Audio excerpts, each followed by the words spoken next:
Bharatiya Janata party के जिला के अध्यक्ष श्री संजीव सिंह जी,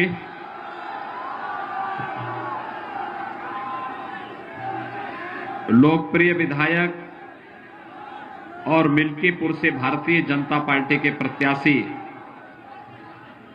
श्री गोरखनाथ बाबा जी, विधानसभा के प्रभारी दिनेश पांडे जी, विधानसभा संयोजक जनार्दन मौर्य जी, अजय तिवारी जी, संतोष शुक्ला जी, राधे श्याम त्यागी जी, मथुरा प्रसाद तिवारी जी, बंशीधर शर्मा जी, अर्जुन सिंह जी, अवधेश पाठक जी, देवेंद्र सिंह जी, श्रीमती सरोज मिश्रा जी, राजू दास जी और भारतीय जनता पार्टी के सभी पदाधिकारी और उपस्थित भाइयों बहनों,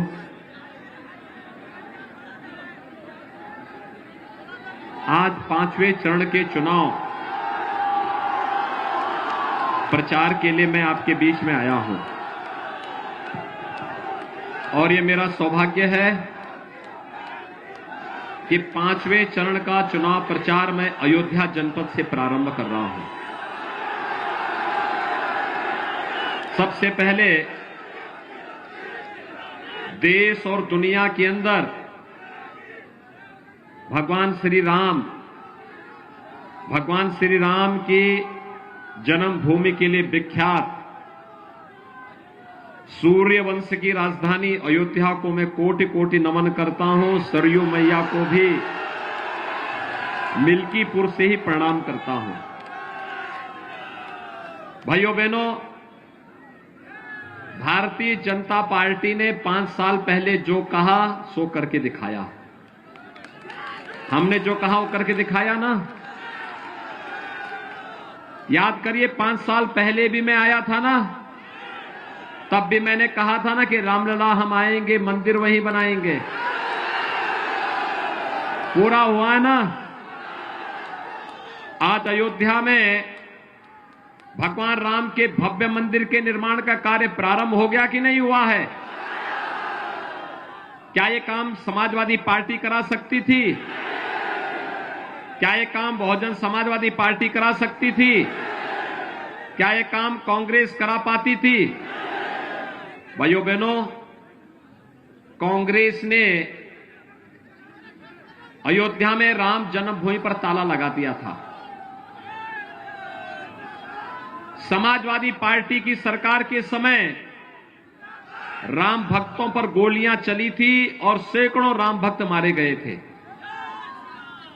और बहुजन समाजवादी पार्टी क्या बोलती थी अयोध्या के बारे में, ये किसी से नहीं छुपा हुआ है। भाइयों बहनों, मैं तो केवल आपसे कहने के लिए आया हूं कि पूरी दुनिया आज अयोध्या की ओर देख रही है। पूरी अयोध्या यानी पूरी दुनिया अयोध्या की तरफ देख रही है। अयोध्या का मतलब अयोध्या में भगवान राम के भव्य मंदिर के कार्य का शुभारंभ प्रधानमंत्री जी 2020 में प्रारंभ कर चुके हैं और अगले वर्ष तक अयोध्या में भगवान राम का भव्य मंदिर बनकर के तैयार होगा। आज दुनिया आपको इस भाव के साथ देख रही है कि जब अयोध्या को दुनिया की सुंदरतम नगरी के रूप में स्थापित करना है तो उत्तर प्रदेश में भारतीय जनता पार्टी की ही डबल इंजन की सरकार रहनी चाहिए और इसी के लिए आह्वान करने के लिए मैं आया हूं। आप भी यही चाहते हैं ना? अच्छा, मुझे एक बात बताओ, 2017 के पहले बिजली मिलती थी? आज तो मिलती होगी ना। देखो, 2017 के पहले बिजली की भी उत्तर प्रदेश में जाति और मजहब हुआ करता था। ईद और मुहर्रम होता था तो बिजली आती थी, होली और दीपावली में बिजली गायब रहती थी। ये सच है ना? आज तो बिजली 24 घंटे है। और भाइयों बहनों, अयोध्या का दीपोत्सव भी सबकी समझ में आ रहा है ना, कैसे दीपावली होता है। गरीब के घर में मिट्टी के दीपक बनते हैं और उसको जब खरीद करके दीपक जलाया जाता है तो पूरी दुनिया जगमगाती है अयोध्या के साथ में। गरीब का घर भी संपन्न होता है और अयोध्या की दीपावली देश और दुनिया के लिए सस्ती भी दिखाई देती है। यह है हमारी अयोध्या, ये है अयोध्या। और अयोध्या को उसके गौरव के साथ जोड़ने के लिए आज मैं आपके पास आया हूं। यही तो है, हमने बिजली देने में भेदभाव नहीं किया। मुझे एक बात बताओ, कोरोना महामारी है ना, कोरोना महामारी के दौरान आपने देखा होगा फ्री में टेस्ट, फ्री में उपचार, फ्री में वैक्सीन। कितने लोगों ने वैक्सीन ले ली है? सभी ने वैक्सीन ले ली है। वैक्सीन का पैसा तो नहीं लगा। और भाइयों बहनों, ये वैक्सीन का प्रभाव भी है कि वैक्सीन जिन लोगों ने ली, कोरोना दूर दूर तक नहीं आया वहां। मुझे बात बताओ कि वैक्सीन भी आपको दी गई फ्री में, टेस्ट भी फ्री में, उपचार भी फ्री में, और डबल इंजन की सरकार है। डबल डोज राशन का मिला कि नहीं मिला? राशन मिल रहा है ना? क्या समाजवादी पार्टी की सरकार में भी ऐसे ही राशन मिलता था? बहुजन समाजवादी पार्टी की सरकार के समय, कांग्रेस के समय, भाइयों बहनों, जब ये लोग आपके सुख दुख में सहभागी नहीं हो सकते तो इनको सिर में ढोने की आवश्यकता क्या है? इनको विसर्जन कर देने की आवश्यकता है। सहमत हैं? मुझे एक बात बताइए, कोरोना कालखंड में प्रधानमंत्री मोदी जी पूरे देश के अंदर जा रहे थे, मैं पूरे प्रदेश के अंदर घूम रहा था। हमारे सांसद, विधायक, पदाधिकारी जनता जनार्दन की सेवा में लगे थे। क्या सपा, बसपा, कांग्रेस के लोग भी क्या आपका हालचाल लेने के लिए आ रहे थे? किसी का आता पता था? भाइयों बहनों, वैक्सीन के बारे में भी इन्होंने दुष्प्रचार किया था ना, कहा था ना कि ये मोदी वैक्सीन है, कहा था ना ये बीजेपी वैक्सीन है। मैं आपसे जानना चाहता हूं, अगर मोदी वैक्सीन और बीजेपी वैक्सीन से हमारी जान बचती है तो हमें इस वैक्सीन को लेकर के इसी का साथ भी देना चाहिए। सभी लोग सहमत हैं? भाइयों बहनों, 5 साल में, याद करिए, 5 साल में हमारी सरकार ने, डबल इंजन की सरकार ने 43,50,000 गरीबों का मकान बनाया है पूरे प्रदेश में। 43,50,000 और अकेले अयोध्या जनपद में लगभग 48,000 गरीबों का मकान बना है। हमने मकान देने में कोई भेदभाव किया क्या? हर गरीब को मिला है ना। और जब विकास की योजनाओं में भेदभाव नहीं, बिजली में भेदभाव नहीं, बिजली के कनेक्शन में भेदभाव नहीं, शौचालय के निर्माण में भेदभाव नहीं, और लाखों किसानों का कर्ज माफ भी हुआ और आज प्रधानमंत्री किसान सम्मान निधि का लाभ भी प्राप्त कर रहा है। कोई भेदभाव आया क्या? क्या ये सब योजनाएं सपा की सरकार के समय मिलती थी क्या? समाजवादी पार्टी ने सत्ता में आने के बाद पहला निर्णय क्या किया था मालूम है? जिन आतंकवादियों ने हमारे आराध्य भगवान राम के मंदिर पर हमला किया था, उन आतंकवादियों के मुकदमों को समाजवादी पार्टी ने वापस लेने का शर्मनाक काम किया था।